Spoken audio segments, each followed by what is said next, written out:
last week on Bachelor in Paradise. You want answers? I think I'm entitled. You want answers? I want the truth! You can't handle the truth! Pick up your pitchforks and put them right down. We've got a lot to be angry about and a lot of tea to sip, but the rioting has to wait. Blake is a monster. Well, maybe not quite. Clay is the worst. Well, hold on a minute. There is a ton of tea coming out, and if you want my honest recap of how the last 15 minutes of Paradise went for me, it was like watching, phone is blowing up, Blake just posted something, pictures too? Holy, oh, the show's over, I didn't even realize it. That's how hot the tea was. But we'll get there, I promise. Let's just pretend we don't know all about it until the moment the text actually came out. This is supposed to be a recap, so we're going to recap. And then sip the tea. Patience is a virtue. Oh, and for those of you who watched my Bachelorette finale videos and saw the whole copyright fiasco, it's all cleared now. Everything's golden sunshine and we can go back to normal. And maybe I'll still dub some stuff here and there. It was fun.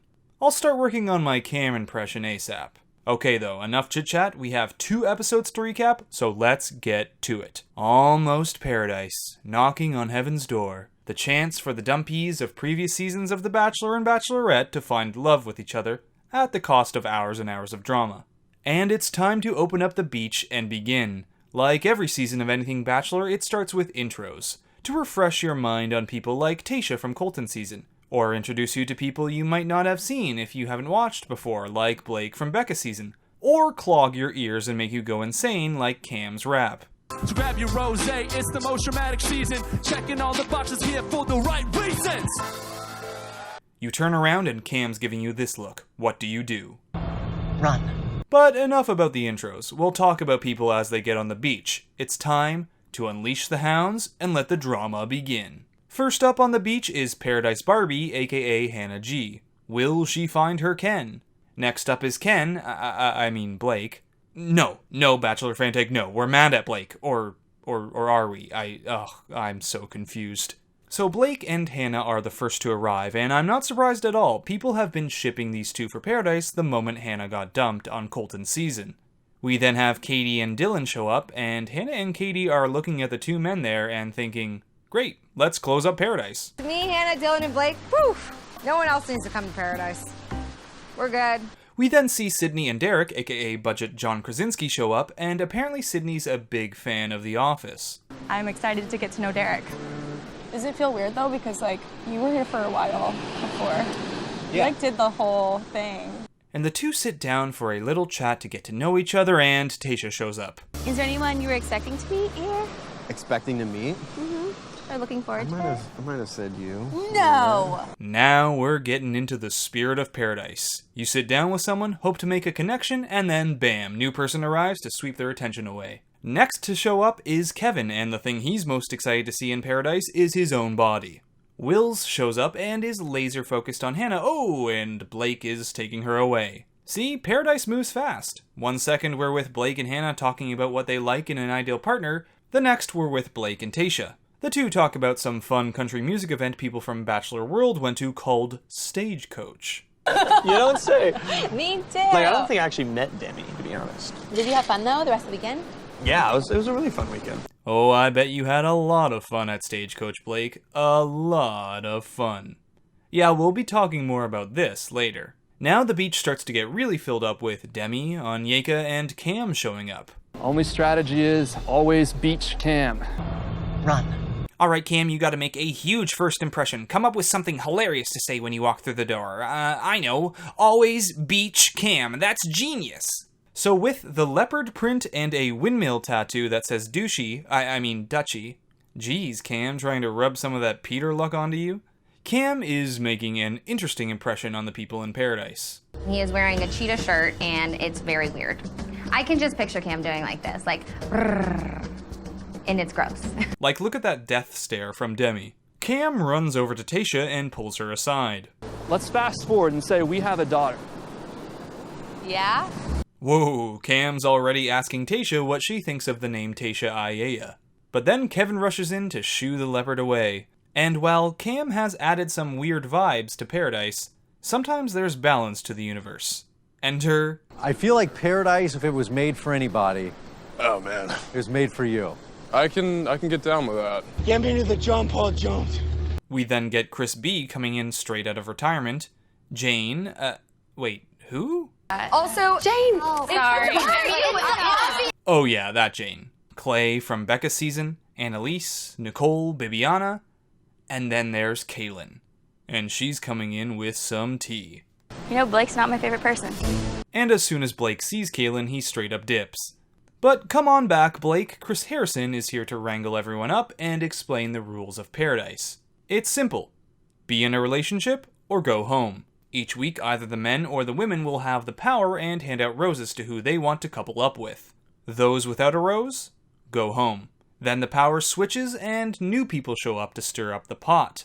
So go out there and start flirting, you crazy kids. And what happens next is really common in paradise. The men and women split off and start discussing who they have their eyes on. For example, Jane and Nicole express interest in Clay. So after the "who do you like? Ooh, who do you like?" chats, it's time to mingle. The drinks come out and with them comes the first date card.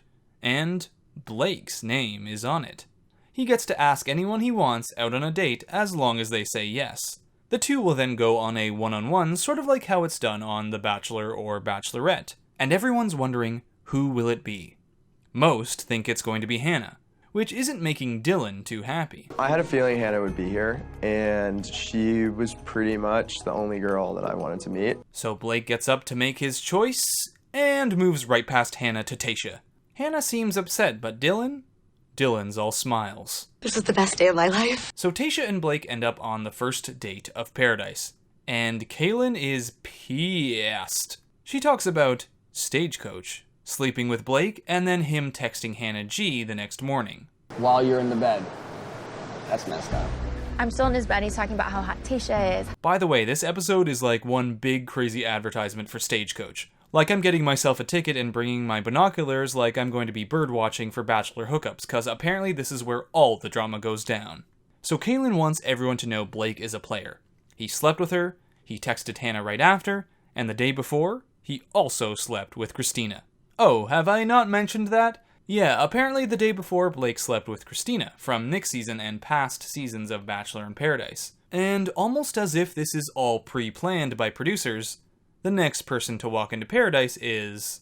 I guarantee you, if he's here, I will be having a conversation with him. And as soon as Kristina walks in, Blake hits us with this look.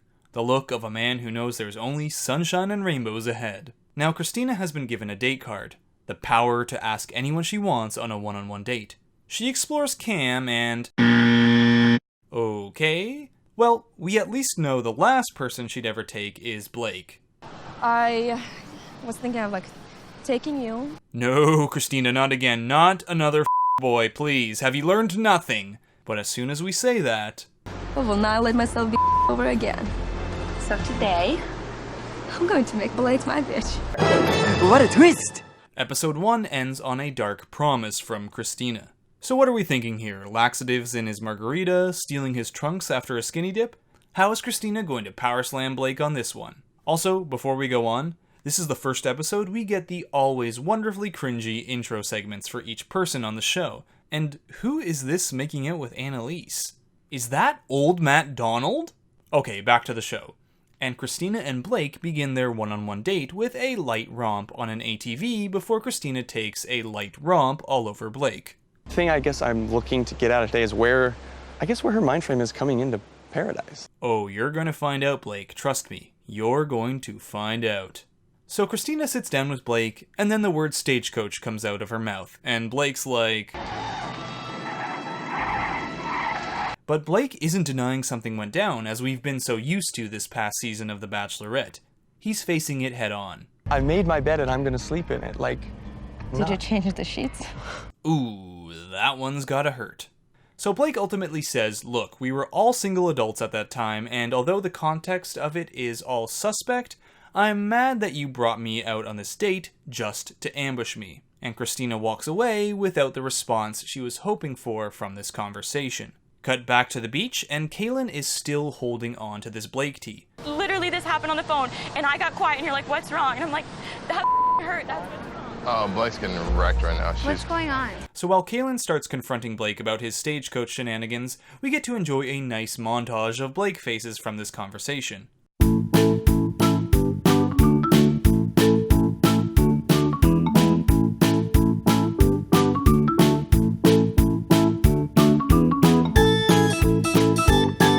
And while we're piling the manure on Blake, let's add one more layer as Kristina goes to sit down with Tayshia, Blake's current interest. We were seeing each other since basically August, but we decided to stay friends and occasionally more than friends. Kristina then tells Tayshia all about Kaylin and how Blake informed her about that a week before Paradise began. Seems a little calculated. So Tayshia, she's done. No more Blake, I'm out.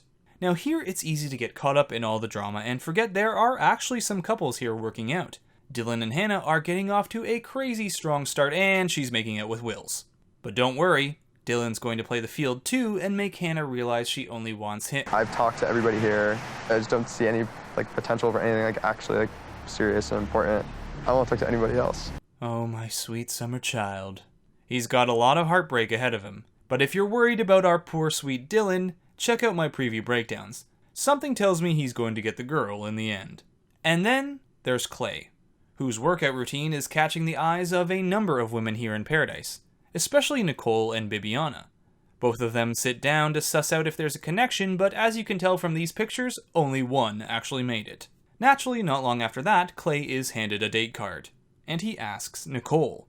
But apparently, like a number of guys from Becca's season, there's tea to sift through. Clay dated Angela from Nick's season of The Bachelor. I'm recently out of a relationship, and even though we broke up months ago, it's hard to try to get back out there. Annalise, though, isn't buying it. She's best friends with Angela and says Clay did her dirty. So right as Clay is about to head out on his date, Annalise decides it's the perfect time to confront him. How much you're literally crushing her being here, and it breaks my heart. I just don't know how you can even walk onto this beach. But Clay's like, yo, we broke up 3 months ago, I'm trying to focus on finding someone and you should too. And I know it's easy to jump on new tea and consume it like you're dying of thirst, but I felt like Clay made some reasonable points. We were together for 8 months, we broke up 3 months ago, I'm here for a new shot at love. Even Demi, after hearing what Annalise had to say about it, isn't ready to get her pitchfork out for Clay. Annalise needs to just stay in her lane because there might not be a worse judge of character whenever it comes to men than Annalise. Fortunately for Clay, despite the interruption right before his date, he's able to snag a kiss at the end of the night. But now we've come to the portion of the show that's all about scrambling for a rose. If you're not in a couple by the end of the night, you're packing your bags. Some women have a rose locked down, like Hannah and Demi. Others, like Jane, not so much. So she sets her eyes on John Paul Jones and she's got something hot planned. Tacos! Oh, good, right? It's kind of spicy though. And she packed that baby with way too much hot sauce. Like John Paul Jones is actually puking on the beach level of hot sauce. And I don't know about you, but I'm ready for the Jane Paul Jones wedding anytime now. Now with the men holding the power, the women are searching high and low for where their rose is going to be coming from. We have Kaylin going after Cam, Annalise with Chris B, Kristina with Chris B, Bibiana with Onyeka with JP, and one woman has options. Wills, who actually she dumps here, if you can even call it a dumping after one kiss, Dylan, who's getting all cute and snuggly with her, and then there's Blake, who pulls her aside to tell her he would be fooling himself if he didn't want to explore a connection. And then they connect their lips. So at this point, I'm not gonna lie, it was hard to pay attention to the show, as Blake began to release a statement on Instagram about his perspective of everything going down here in Paradise. His statement is still up if you want to go check it out. But more interesting was his posting of texts between him and Kaylin.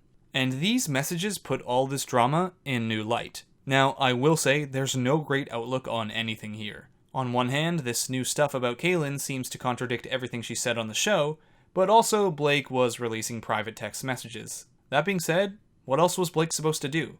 I mean, really, I'm asking, this is a tough space here. Because if he said nothing, everyone would have hated him. If he told his side of the story, no one would have believed him. He releases the text, and now people are beginning to believe him, but it's still not a good look. I'll also say, remember that Kaylin hasn't always been the most graceful of commentators when something doesn't go her way. Dude, I better get a nose because I will call that stupid bitch out. Now, Kaylin has, pretty much just as I've started making this video, come out with her own statement as well. Here it is. Honestly though, for now, I'm sitting on everything. Because while the texts from Blake do put things into a very new light, Blake had complete control over what was released there, and there's so much context we're missing out on watching it from home. Let's sit and sip on this, and wait for more to come out. I can't imagine this is the end of the saga. There's still tons of Paradise to come. Oh, and yeah, please just sit and sip. Let's not go out and seriously attack either of them. Throwing some good old shade is one thing, harassment is another. Let's keep our pitchforks at bay until things get clearer. And at this point, I looked back at my TV to see the episode had ended. Hannah making a decision about who she really wants to pursue. No rose ceremony this week. So that's it for this Bachelor in Paradise Week 1 recap. Hope you enjoyed it. The gods of tea have kept us well fed these past few weeks, and I can't imagine it's going to stop anytime soon. So keep tuned to the channel and give a like and subscribe if you enjoyed the video. We'll be back next week with more Paradise fun. So until then, Bachelor Fantake, out. So I met a lot of your stations, but I'm not gonna lie, I was pretty drunk. So Me too. Yeah. You don't say.